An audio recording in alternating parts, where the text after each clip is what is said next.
Right now on ABC 10 News at 4 o'clock, it's been nearly 5 months since Chula Vista mother Maya Miliete disappeared.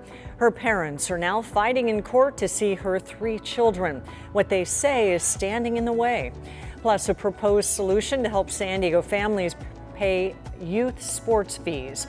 And it's unlike anything ever attempted with COVID-19 immunity, an in-depth look at the local study researching how long immunity lasts. ABC 10 News at 4 starts now. Chula Vista police have been interviewing more people, writing more search warrants, and reviewing new tips in the case of missing mother Maya Miliete. Next week will mark 5 months since anyone has seen or heard from her. As ABC 10 News reporter Mimi Alcala explains, court documents also reveal Maya's parents are now calling for visitation rights with their 3 grandchildren. The search for Maya Miliete continues. The Chula Vista Police Department is working with the DA's office, FBI, and NCIS to find out what exactly happened to the mother of 3 who hasn't been seen since January 7th. Wednesday, Chula Vista Police releasing their bi-weekly investigative update, saying so far they've interviewed 61 people, written 42 search warrants, reviewed more than 85 tips, and conducted searches in the area of 500 Hunt Parkway in Chula Vista, which is near her home on Paseo Los Gatos. In the meantime, a family court petition was filed in Chula Vista. Maya's parents explaining that they've had a very close relationship with her 3 kids, their grandchildren. But since Maya's disappearance, the parents say her husband, Larry Miliete, has cut off all communication between them and the children. The documents go on to state that they've tried to informally work with Larry to come up with reasonable visitation and communication with the kids, but there's been no response to their requests. They say with the disappearance of their mother, the children need all the sources of stability, love, and support they can get. The grandparents now asking the courts to get involved, requesting that the 3 kids be in their care on alternating weekends each month, or at least one weekend a month. In addition to that, they want to be able to video chat with the kids once a week. Mimi Alcala, ABC 10 News. 2 more searches for Maya are planned for this Saturday and Sunday. Volunteers are asked to meet at Paseo Veracruz at 7:30 a.m. both days. San Diego County may break through into the yellow tier next week. Supervisor Nathan Fletcher made the announcement today during the county's weekly coronavirus update. The increased capacity would come 1 week before the state's tier system is retired and all of California can fully open. Informal gatherings, again, can increase. Private events can increase. Indoor seated events can have increased capacity. And I just want to note that if you have a vaccine verification or testing verification, you can even go beyond these totals that are there. The county also announced a partnership with the Padres to encourage vaccination. 100 pairs of Padre tickets will be raffled off among those who get vaccinated tomorrow through the end of the month.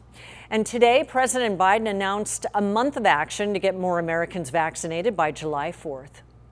It's going to take everyone, the federal government, the state governments, local, tribal, and territorial governments, the private sector, and most importantly, the American people, to get to the 70% mark so we can declare our independence from COVID-19. Biden announced new incentives, including free childcare and transports for appointments over the next month. Vice President Kamala Harris will also lead a nationwide tour to encourage Americans to get their shots.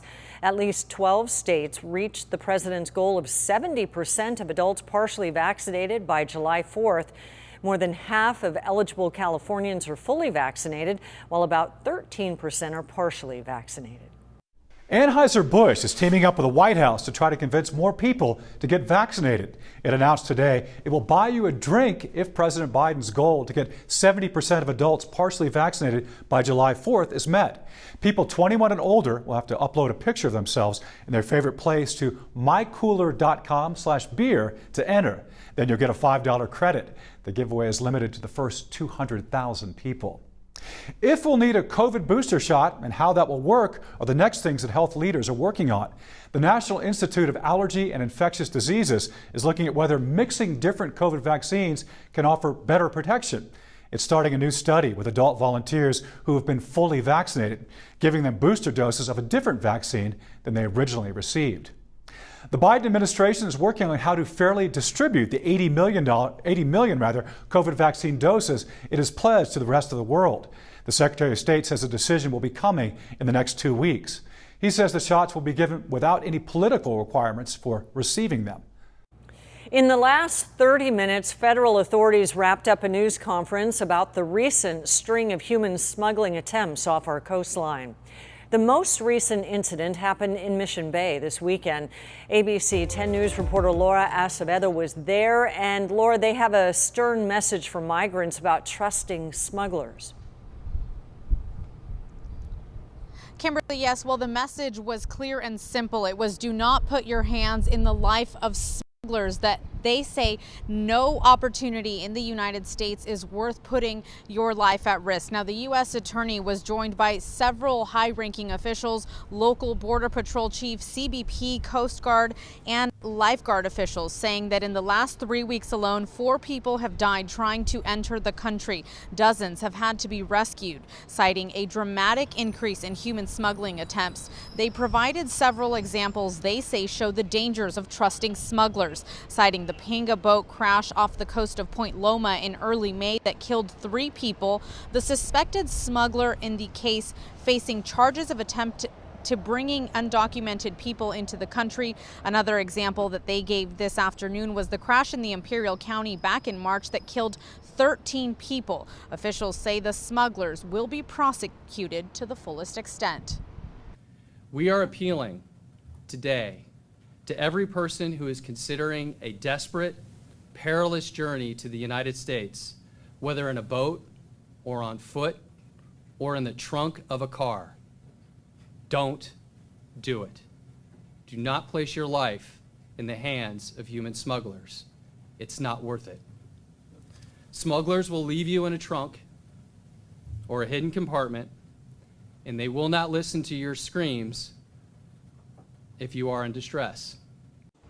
So again, several local agencies all echoing the same message. They say they hope this messaging gets across both to the smugglers and to the migrants that are wanting to enter the country. Reporting live from downtown, Laura Acevedo, ABC 10 News. Thank you, Laura. A reward is being offered to find the suspected hit-and-run driver that killed an elderly pedestrian. It happened in March along East 8th Street in National City. Police say 81-year-old Leonardo Alcantara was crossing the street that night when he was hit by a car. He died at the scene. Today, National City Police and Crime Stoppers released these images captured on surveillance video. They say that's the hit-and-run driver's car, and they're offering a $1,000 reward for anyone with information that leads to an arrest. And the world's largest meat processing company is getting back online after a cyber attack. The company JBS believes that hackers inside Russia are behind the attack, and the company alerted the White House that it shut down all 9 U.S. beef production plants, along with the ones in Canada and Australia. The White House says it's been in contact with Russia about the attack and is not taking any options off the table when it comes to a U.S. response. And we've discussed it in the past and delivered the message that responsible states do not harbor ransomware criminals. The White House would not confirm whether or not JBS paid a ransom, but experts say the quality and safety of the meat will not be impacted. But there are fears that more attacks on U.S. infrastructure like this and the Colonial Pipeline attack that led to widespread fuel shortages a few weeks ago will continue. There are new concerns about the meat supply due to the cyber attack at meat processing company JBS. Like we saw during the gas pipeline shutdown that created panic buying, disruption just about any industry is a concern. We have a very short supply of what we used to call safety stock in just about the entire supply chain today. And whenever there is a disruption, we've only got about 3 days or so worth of supply to cover ourselves for what is an otherwise ongoing demand. Brian Long is an expert in supply management and economics. He reminds us grocery prices were already increasing due to pent-up demand. He admits it's hard to tell if meat prices will rise directly because of the cyber attack, but he does predict prices will continue to increase throughout the year. Long says a worker shortage is still the biggest issue, though, throughout the supply chain. We can't find enough truckers. We can't find enough containers. In the case of overseas shipments, the ports are all backed up right now because of inspections. Now, the U.S. still has the cheapest food prices in the world. The U.S. Department of Agriculture estimates beef prices will climb 1% to 2% this year, poultry as much as 1.5%, and pork 2% to 3%.